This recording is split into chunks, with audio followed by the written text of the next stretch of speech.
Ассаламу алейкум туғандар, қандайсыздар? Назарыңыздарда қайырдан эле базары жоқ каналы. Бүгін 4 ноябрь 2023 жыл мен сіздерге Аламидин базарға жақын жерден бір сатылуучу көргөзмөкчүмүн. Биринчи бар жолум жайгашкан жерин сіздерге түшүндүрөйүн. Азыр мен турган жер Гагарин көчөсү жана Заводской көчөсүнүн кесилишинде турам. Ошол жерден бир аз эле чыгышты карай жүрүп, катардагы экинчи көчөдөн сол тарапка бурулсаңыздар, Заводской тупик 5 кыйгачсыздык 1 дарегинде сатылуучу үйүбүз жайгашкан. Бул Гагарин менен түз чыксаңыздар, мына каналдан кийин жагы уже Буденовка көчөсү болуп кетет. Буденовка көчөсү туугандар Аламидин базарынын жанынан эле чоң жибек жол менен кесилишет. Ошол жерден түз сиздер түндүктү карай келе бересиздер. Келат оң тарапта мына ушундай балдырын аянтча Заводской көчөнү көрө аласыздар. Солнышко деген бул жерде дүкөн бар экен, ошого ориентир алсаңыздар деле болот туугандар. Так, дагы эмне бар? Бул жерден жүргөн маршруткалар деле бар шаардын бурч-бурчуна туугандар. Эми андан ары барып калган маалыматты үйгө жетип берейин. Мынакей туугандар, келүү жолун түшүндүргөнчө бүгүнкү чыгышта сатылуучу үйгө да жетип келип калдым. Бул үйдүн көчө тараптан көрүнүшү. Дарек Заводской тупик 5 кыйгачсыздык 1 дарегинде жайгашкан туугандар. Жанакы Гагарина көчө менен Буденовка көчөнүн уландысы менен келип Заводской көчөнүн чыгышты карай жүрүп, экинчи катарда көчөнүн сол тарапка карай кирсеңиздер, мына ушул үйдү көрө аласыздар. Заводской тупик 5-1. Так, көчө тараптан бийик кирпичтен болгон забор, калиткасы, анан дарбазасы жана түндүк чек арасы бул жерден. Түштүк чек арасы бул жерге чейин болуп калат. Кирпичтен болгон забор бүткөн жерге чейин. Электр энергиясы бар экен, природный газ бар. Котел деле, отоплениянын котелу деле, газовый котел орнотулган жана туугандар суусу бар. Мына бул үйүбүздүн көчө тараптан көрүнүшү жана район кошуналар. Жана айткандай, Аламидин базар жакка туугандар бат эле барсаңыздар болот. Мектеп садик жакын жерде бар туугандар. Жолку барып келген аралыкта гостору, частный садиктер деле бар экен туугандар. А бул мынакей короосу брусчатка. Кеден деле 4 машинаны батырсаңыздар болгодай жер. Бул жагында зеленый зонанын жайы, тротуар и очоккана, навес туугандар. Арт тарабында склад деле бар. Бул жерде узун туурасы 13-11 болгон чоң үйүбүз. Стенасы кирпич, 1,5 кирпич, андан кийин утеплять этилип, анын сырткы тарабынан 1 кирпич менен дагы ушинтип 1,5 кирпич утепление жана андан кийин 1 кирпич орнотулган туугандар. Сырткы тарабы болсо мынакей көрүп тургансыздардай мондай жасалган фасады. Декар деп коет беле. Так, дагы эмне маалымат? 13-11 2 этаж болгон үй туугандар. Документтери боюнча айтсак, кызыл китеп, техпаспорт, бардык документтери бар экен, алсаңыздар эле туугандар сразу өткөрүп беребиз дейт. И бул жакта үйдүн негизги кирүүчү эшиги, бул тарапта болсо үйдүн тышкы тарабындагы ажаткана бул төрүндө. Аркы тарабы менен айланып кирсек, ал жакта да складдар бар. Аларды азыр видеонун жүрүшүндө көргөзөм туугандар. Сиздерге үйдүн ички тарабын көргөзөйүн.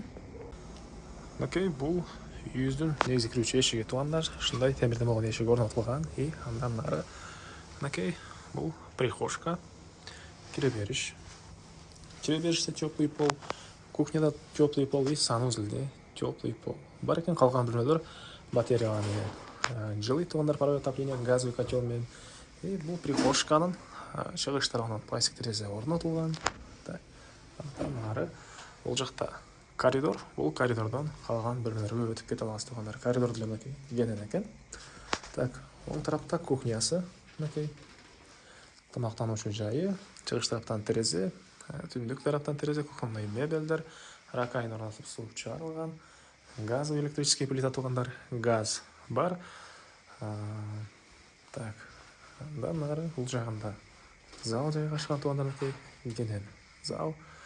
Потолок натяжной гипсокартон, полдору мынакей ламинат, түштүк чыгыш тарабынан терезелер катарынан туугандар, отоплениянын батареялары. Тургансыздардай ремонт. И андан ары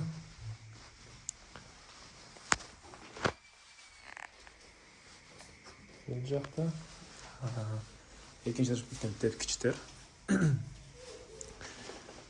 Оң тарабында санузел, мынакей.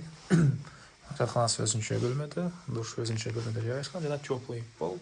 Ракайын орнотуп суу чыгарылган, сушилкасы, кир жууган машиненин жайы. мынакей туугандар.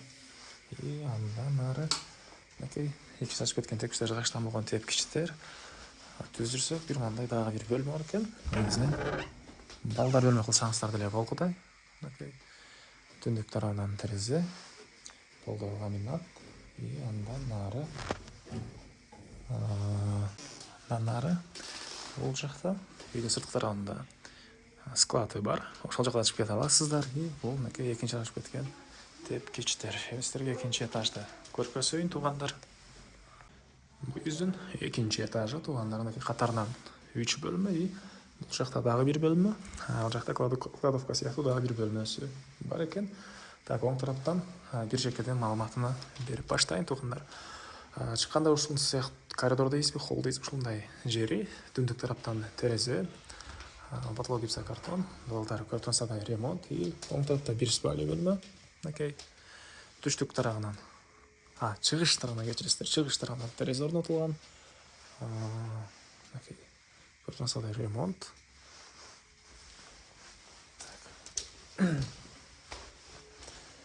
Бул жакта экинчи бөлмө. Бул балдар бөлмөсү окшойт туугандар. Чыгыш тараптан терезе. Полдор ламинат. Отоплениянын батареялары ар бир бөлмөдө бар туугандар. И бул жака дагы бир мындай чоң спальня бөлмө жайгашкан. Бул спальня бөлмөнүн өзүнүн санузлу бар экен. Мынакей раковина суу чыгарылган, унитаз. Бул жерде душевой кабинанын жайы туугандар. Дуалдар, кафель, түндүк тарабынан форточка. Так, дагы эмне маалымат? Чыгыш тарабынан катардан терезелер, могу жерде терраса дейсизби, балкон дейсизби, ушул сыяктуу жайы. Бул жерден короосу кенен көрүнөт, мынакей туугандар. Зона, навес, тегерентүү участок забор менен тосулган. Дагы эмне маалыматы? Так, эми калган маалыматты короосуна чыгып берейин туугандар.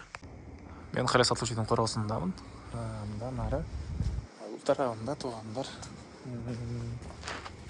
мындай бош жер жана бул тарап менен сиздер отоплениянын котелуна жана бир бош помещенияга склад коюп кете аласыздар. Мынакей бул жакта отоплениянын котелу жайгашкан бөлмө, газовый котел менен жылыйт туугандар. Ушундай газовый котел менен. Так, бул этаждар стяжка болгон. Бул тарапта болсо мындай чоң склад. Мынакей инструмент сактаган склады. Бул этаждар стяжка. Так, дагы эмне маалымат? Так, басы бул үйдүн туугандар $170,000 сурап атыптыр үй ээлери. Анан дагы сүйлөшүү болот. Ээсинин номери экранда жана описанияда ээси деп жазылып турат. Звонок кылып сүйлөшүп көрүңүздөр. Дагы сүйлөшүүлөр болот. Анан достор менен, группалар менен бул видеону бөлүшсөңүздөр, мага бул үй ээсине чоң жардам берген болосуздар туугандар. Анда эмесе мен сиздер менен коштошом. Кийинки чыгарышка чейин саламатта калыңыздар.